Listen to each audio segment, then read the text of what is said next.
Okay, this one we're going to hit the stimulus checks, recent stimulus checks. A couple things I want to hit on: debt versus income. What are families really supposed to do? And then what motivates you? So debt versus income. Debt is, it's what our monetary system is. Basically, your cash is a promissory note that it's backed by the federal government, and that it is good for what the face value of that currency states on the money itself. Now, it kind of brings up an interesting point about digital currency, but the fundamental principle is still there. Income really is what you do in order to you produce some sort of good or service. Could be sweeping a sidewalk, could be working in a big corporate world, could be a big corporate job or something, or could be working in a restaurant or something small. Doesn't matter. It's just what you're doing in order to produce something useful, and then that creates an income. That income used to be more than enough with 401k, with IRAs, with pension plans, with what do they call it? What's the thing? Senior Social Security. Jeez. Social Security. They that used to be enough to have a family of 4, mom stay home, have a family of 6 if you needed to, dad go to work, kids could get a good education, learn a trade, go to college if they wanted to. My father worked at a Shell station to pay for a college. Granted, it was a smaller school, but he just worked at a Shell station at night. Graduated with no debt. That's impossible to do in any kind of state school these days. And so, what's difficult for people to do who are saddled with debt and have little to no income is you have to either work yourself to the bone or move way away from where money is generated. If you're in a corporate world, for example, and I live in Houston, a lot of jobs are downtown. A lot of the big energy transmission firms are in downtown Houston, and the real estate around Houston is so expensive for what you're getting, and there's nobody here that wants to live downtown really with a family. My wife and I do, but we live with another my brother-in-law and my sister-in-law, and that makes things a lot easier for us, and also some other benefits to it. But those choices we sort of have to make. I mean, when my wife and I bought this house, we were up against two people, double income, no kids, dinks. They were usually lawyers, doctors, or engineers, and in combination of those two. And so every house that was on the market was being bid up by those people, plus people who were coming in from out of state, California, this, that, and the other. And so over in California, $1 million house in Houston is enormous. But there, the wages typically would reflect that. But here, they don't. And so what are you supposed to do? People say things like, I own my house. And what they really mean is, I have a mortgage against my house that I'm paying off. Okay, well, what happens if your income dries up and you can't pay that note? Or what happens when the thing that you need to do is to generate your income is far away? I know a lot of people who spend, in Houston, for example, the average commute is 2 hours a day. That's crazy. That's 10 hours a week just in your car. COVID, I think, is putting a lot of pressure on just the old business model and the fact that you need to be in the office in order to get things done. I know in my previous job, I have a home set up, and I would spend just as many hours here at nights and on the weekends, early mornings, as I would in the office. It doesn't, I live close in order to save my commute, but really you could give a lot of people 10 hours a week back, just not having to commute in a car and wear and tear, stress, so on and so forth. So the idea that you can just continue to push debt on people and then somehow not have the income to match the debt, and everything is becoming, you can get debt for anything. It seems like you can get debt for education, you can get debt for credit cards, you can get debt for cars. All kinds of people offer it, all kinds of random places, like Macy's has it, of course, but then they have Regal credit cards and credit cards from GE and credit cards from Rooms to Go and credit. You can put everything on credit for anywhere because the return on that credit is so much higher than the thing that they're actually selling you. When you look at it on a just a return basis, you say you sell a Gap has got one, every clothing store has got one. The whole debt-driven economy is, okay, if I can borrow this money now, I can consume this good or service now, I'll pay it later. But the thing is, this is like ubiquitous. How are you going to pay it later? How do we do it? And this is where stimulus checks become interesting, because now that nobody's working and the velocity of money is basically zero and nobody's transacting, what happens to all those goods and services? Well, they dry up. But what happens to all the debt? Well, it's still there. The goods and services have dried up. They've been consumed or whatever.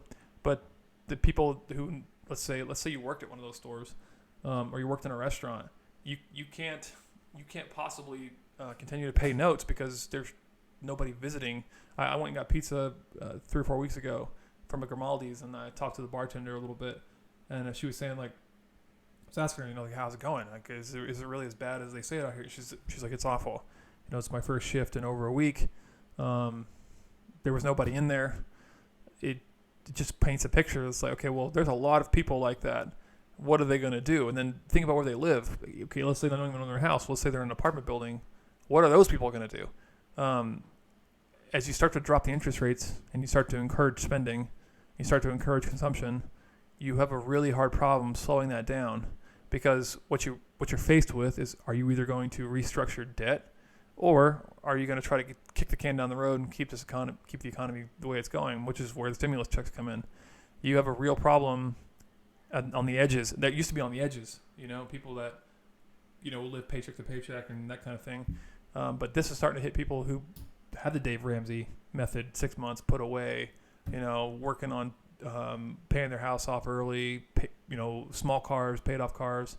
I mean, Bertha and I have a 6-year-old car, Camry, and Bertha has a 12-year-old Volkswagen that we bought 6 years ago, bought used.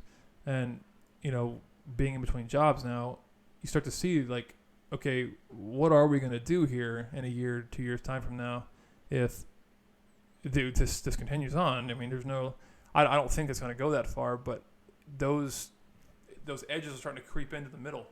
And people who pay rent, people who have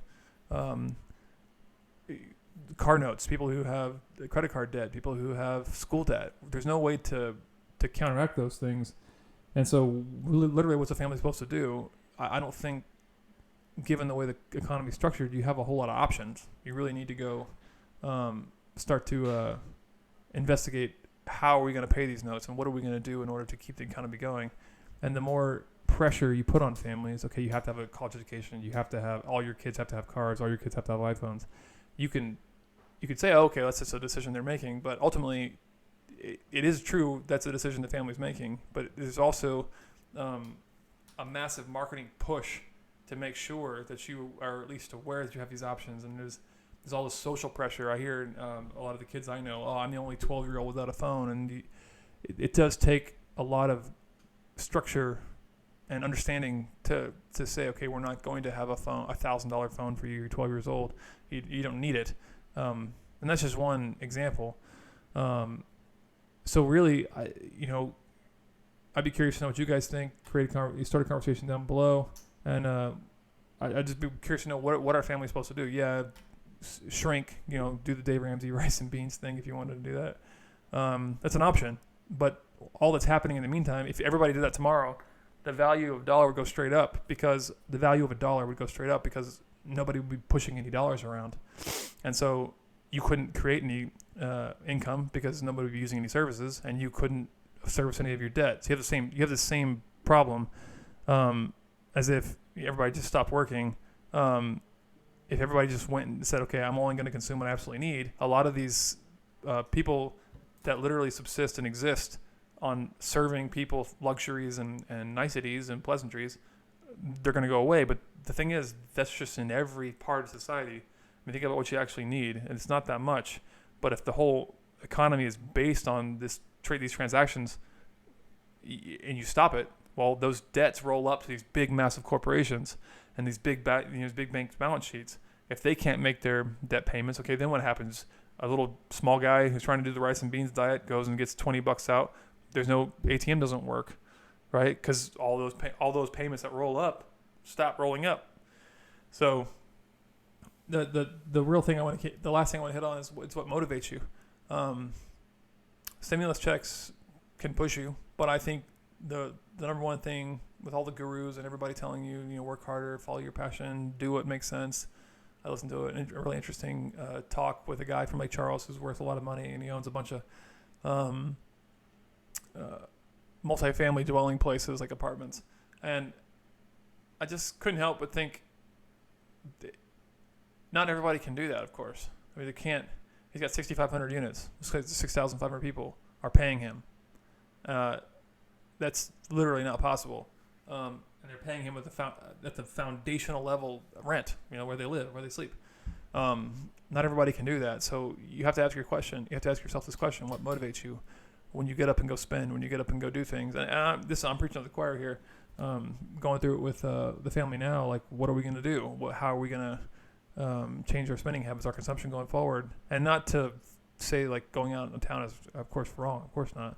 But do you have your provisions set up in such a way that you can have a really, really, really robust community and family life without having a ton of financial stress the minute some hiccup happens?